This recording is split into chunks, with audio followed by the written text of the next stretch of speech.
Life is beautiful, life is a mystery, and life is worth living. This conversation is for anyone who has ever laughed and lost softly, for anyone who has smiled in public and cried in private, for anyone carrying scars that don't show on the skin.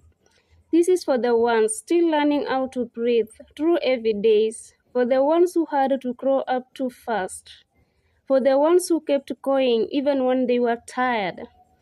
So if you are here reading this, take it slow. Let these words sit with you. Let them remind you that you are not alone. If your feelings make sense, that your story matters. Life never came with instructions. No folded paper tucked inside our ribs. No quiet voice at part saying, hey, here is how to survive disappointment. No manual on what to do when the people who promised forever become the reason how to let go. We were just released into the world with beating hearts and fragile hope, told to figure it out as we go, and somehow we do. But not without bruises, not without scars, not without moments when we sit on the edge of our beds, staring at the walls that suddenly feel too loud. Life is beautiful, they say, and it is, God. It really is. But beauty does not mean painless. Beauty does not mean gentle. Beauty does not mean fair. Sometimes beauty looks like sunlight falling through dusty windows on mornings when you are almost giving up. Sometimes it looks like laughter rising from tired lungs. Sometimes it looks like you still standing even after everything tried to break you. Life is beautiful, but you have to experience its beauty, not just to see it, not just to hear about it. You have to walk through it barefoot. Feel the stones, feel the warmth, feel the cold. You have to live it. And living it means accepting betrayal.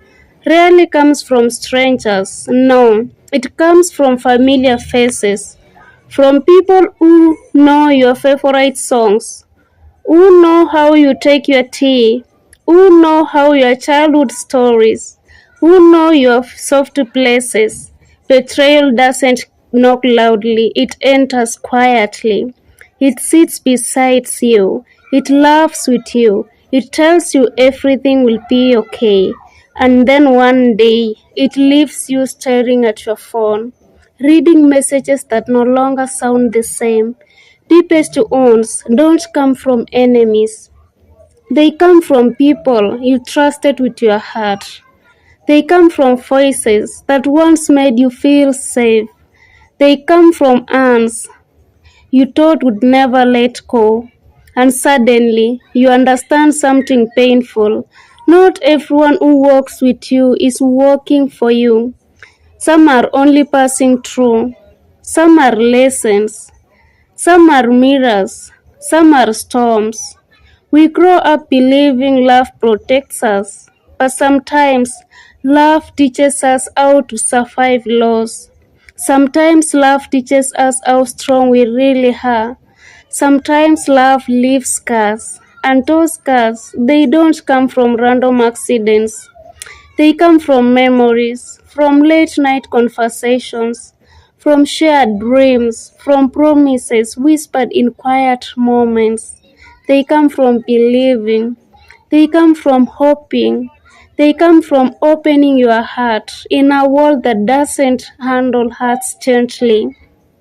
You don't notice the scars at first. They appear slowly, in how you hesitate before trusting again, in how you overthink simple kindness, in how silence feels heavier than it used to be. You start guarding yourself, not because you're cold, but because you have learned how easily warmth can disappear. Nobody teaches you how to break down.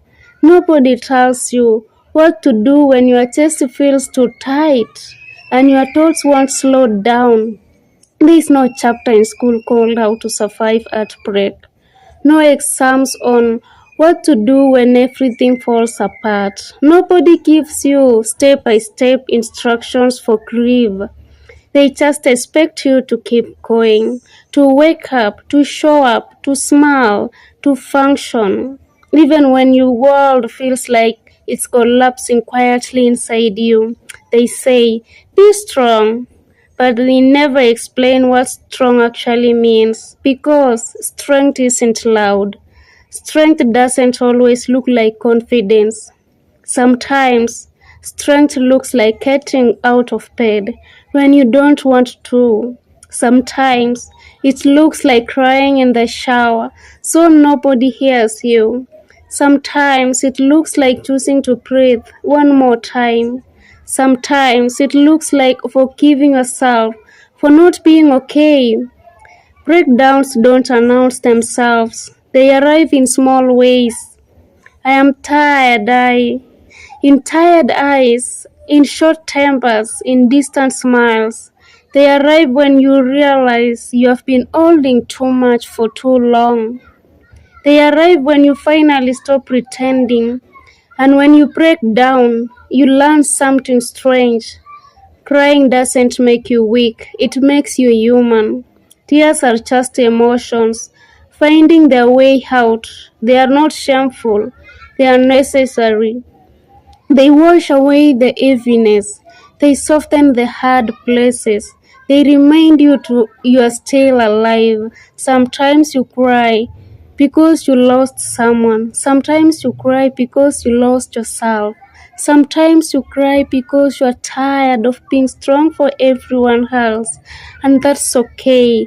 You are allowed to fall apart. You are allowed to rest.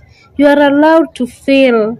What nobody prepares you for is in that moment. The quiet after the storm, the silence after the tears, the moment when you realize you still have to continue, you still have to start again. There is no dramatic reset pattern, no magical restart, just you and another chance. Starting again doesn't mean forgetting. It means carrying what you learned and moving forward anyway. It means waking up every memories and choosing hope. It means rebuilding yourself with softer hands. It means learning how to love again, slowly, carefully, honestly. It means forgiving people who never apologized. It means forgiving yourself for staying too long. You don't become new overnight. Healing is quiet. Healing is slow. Healing happens in ordinary moments, when you finally laugh without forcing it, when music starts sounding good again, when you realize you went a whole day without thinking about the pain. Healing happens when you choose yourself over and over. Life doesn't give you guarantees. It gives you moments, small, fragile, beautiful moments. A shared smile, a peaceful sunrise, a deep conversation at midnight, a cup of tea on an ordinary rainy day. These moments are life. Not the big achievements, not the applause, not the titles, just moments. And you learn to collect them. You learn to treasure them because you understand now everything is temporary. People change, feelings shift, plans fall apart, and still you keep going. You learn that not everyone will stay, but some will. You learn that some endings are actually beginnings. You learn that sometimes you lose people to find yourself. You learn that your heart is stronger than you ever imagined. And one day, you look back at the version of you who thought they wouldn't survive, and you realize you did. You survived. You're still here, with scars, with stories, with wisdom, with a softer heart. Life is unfinished. There is no final draft, no perfect version. We are whole work in process, still learning, still healing, still becoming. So be gentle with yourself. You are doing the best you can with what you have been given. Experience the beauty even when it hurts, especially when it hurts. Because the same life that breaks you also teaches you how to rise, and that is the quiet miracle of being human. Life is beautiful, but you should give birth to the beauty you want to experience in this life.